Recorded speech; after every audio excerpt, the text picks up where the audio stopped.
సురాసురులెవ్వరూ అతన్ని వధించలేరు. అంతేకాదు 14 ఏళ్ళు నిద్రాహారాలు వర్జించిన మానవుని చేత మాత్రమే అతడు మరణించగలడు.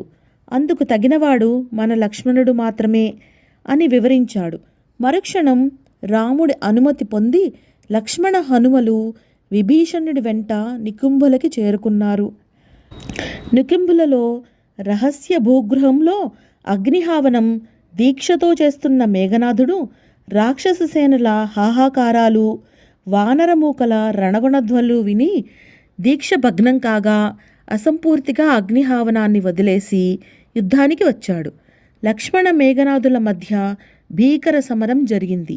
అంతటా లక్ష్మణుడు ఇంద్రాస్త్రమును సంధించి, నా అన్న శ్రీరాముడు సత్యసంధుడు ధర్మాత్ముడు అగునేని ఈ ఇంద్రాస్త్రము రావణపుత్రుని వధించుకాక